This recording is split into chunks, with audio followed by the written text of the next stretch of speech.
Hey guys, Woody the Unexceptional Gamer, and this is Feedback Friday. I take your questions from Twitter and I answer them in a video. Hopefully it's fun to watch. So yeah, there's a link in the description to my Twitter account if you're interested in following me. If not, that's cool too. Anyway, let's get going. Woody, is it an S4 for Woody? Alright, so he's talking about the new Galaxy phone, the Galaxy S4 that comes out in a couple of days. And there's a couple great Android phones that have just been released. But the two ones that have my eye are the HTC One and the Galaxy S4. The HTC One has Apple-like build quality, and that's important to me. Like, that matters. I love the S3 that I have today, but like that black, the back I mean to say, is like slimy almost to hold it, and it feels cheap. And I love the bigger screen, but you know, the resolution per inch is not as good as the Apple stuff, although it's even better in the S4, and that's more relevant now. But I just wish they took build quality as seriously as Apple did, or HTC does.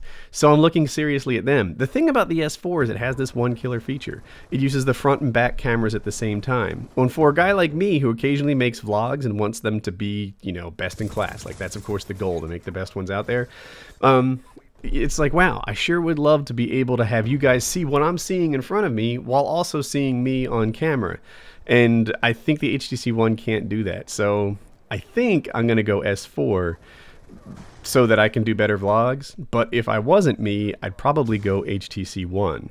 That's where I stand. I'll know more when I hold them both in my hand. Woody, what was your favorite hobby as a kid growing up? Yeah, so I played video games, you know, of course, as you might expect, and I also played Dungeons and Dragons.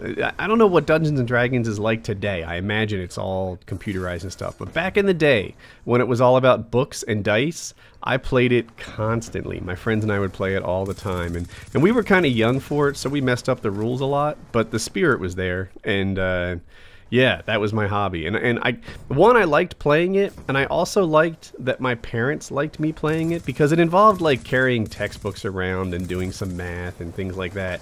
And I liked that they were kind of proud of me when I was doing that sort of thing. So I played Dungeons and Dragons a ton. Woody, are you going to E3? If so or not, what are you most excited about for this year's gaming convention? I am going to go to E3, so I'll be there. I'm kind of looking forward to that. I look forward to seeing all like my gaming friends and YouTubers and stuff. It's always cool. That is one of the things I look forward to, the social interaction with the other YouTubers. I mean, I know there's like 5 guys out there who fuss at me constantly, but the reality is most of us YouTubers get along really well, and it's a fun time to see them at the gaming conventions. The other thing is this. I'm looking forward to the gaming consoles. Like, if there's one thing that I want to know more about, it's those. I feel like I'll get my hands on them and see them, and I don't know if we'll be able to play or anything, but I'm sure they'll have them in display cases and stuff like that. Having said that, I've been to a bunch of gaming conferences, and oftentimes I go with hopes of like learning something that you couldn't learn if you didn't go, and I'll tell you, that is never the case. In almost every case, you'd be better educated and faster educated if you stayed at home. Sometimes they have exclusive events with information that's not to be shared. Trust me, that information gets on the net super fast. Sometimes they, you know, whatever, they have these shows and stuff, but it really nowadays, if you're going to display your product, you don't really want to do it in an industry event. You really want to do it on the internet, and everyone has these like made for the web demonstrations that show their stuff. So yeah, I'm going, and I'm looking forward to seeing the new console stuff, but you'll see it just as well as the people that are going, I promise. Oh, and I'll cover it the best I can too, just in case that's not the case. Woody, are you going to continue the Tech Tuesday series? I am. The feedback I got from Tech Tuesday was super positive. And you know, I pay attention to the metrics my videos get to, like how many likes it's getting and kind of comments it's getting and stuff like that. And that was really, really positive too. The only metric it didn't kill it on, is a pretty important one, is views. But, you know, sometimes you have to let a series find an audience. So, yeah, I'm going to keep doing Tech Tuesday. I have ideas on how to make the next one even better than the last. So, so that should be pretty cool. Yeah, I'll keep it going, and I'll make it better every week. Who you got this Saturday for UFC 159? I really want Chael Sonnen to win this. If you don't know, There's this guy, Chael Sonnen. He's a UFC fighter, and he's very good. He's only lost one round in his entire career, but he's lost a bunch of fights. You know, he'll win round after round and then get knocked out, or he'll win round after round and then get submitted. You know, he fought 4.5 rounds with the best fighter ever in the UFC, and he beat this guy for 4.5 rounds, Anderson Silva. And then he fell to a triangle. And that just seems to be his entire career. He's always second best, but second best on earth. He was an alternate for the United States Olympic team. He lost 2 title shots, and this is his 3rd title shot. The man just, it's like he's great, but he can't seem to win. And he's old for a professional athlete. I'm going to call him 33 or something. I'm not sure the exact age. But he doesn't have too many title shots left. Usually in the UFC, after you lose a shot, you know, they make you like climb back up the mountain again. And in his case, where this would be the 3rd title shot he's lost, he would definitely be in for a long climb.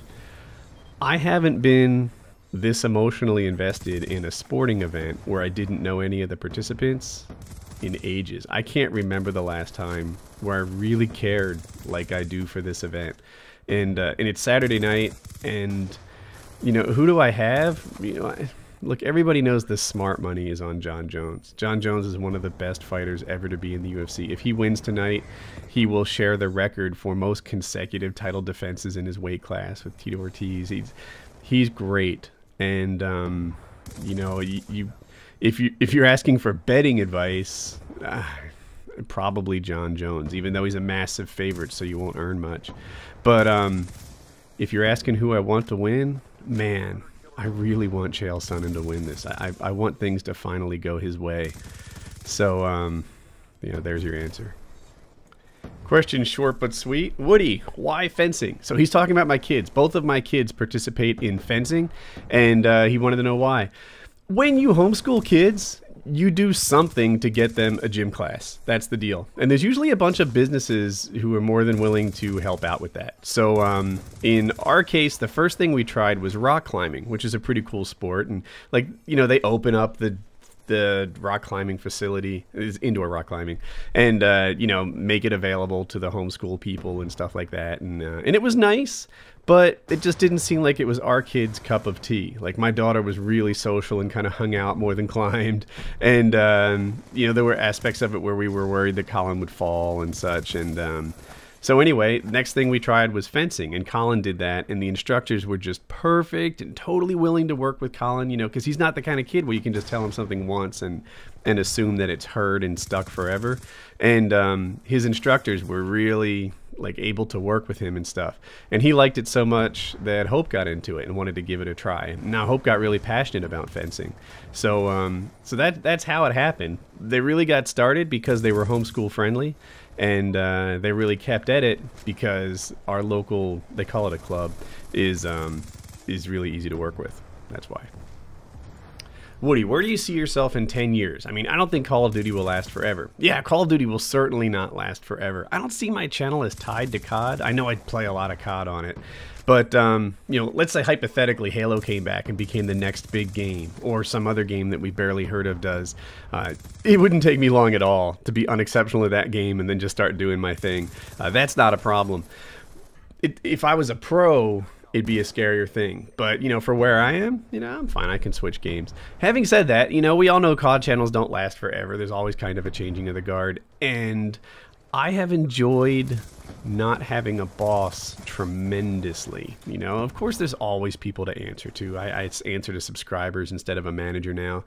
But I really like it. You know? And I think back, and it's like, man, I feel like in a lot of ways, I don't want to knock my last boss. He was a great guy. But it's like, you know, how did I get to be working for him? I'm smarter than him. I don't want to lay it out there. You know, he's a great guy. He's a good people person, etc. But, you know, I had better tech skills. I had great management skills. And every week I would meet with him and convince him that my accomplishments were worthy, and convince him that I should be the next guy, you know, to get promoted, and just sort of make my case. And I love that that doesn't happen anymore. You know, I love having I guess, customers and or subscribers in this case, instead of a manager. Like I really like this new way of doing things. So I hope that whichever career follows YouTube, I can do that too. You know, like I don't know, maybe rental real estate property would be next, you know, and just be like a landowner who rents out either commercial or private real estate. I don't know. Maybe I'll be some kind of agent where I land deals for other YouTubers. A lot of people that get into YouTube are really, really new to the world of business and could use some help. So, you know, you can provide a good service there, just like an agent for a musician or an actor. I don't know what comes after YouTube. I might go back to regular work and just, you know, be where I was before, but, you know, with the house paid off.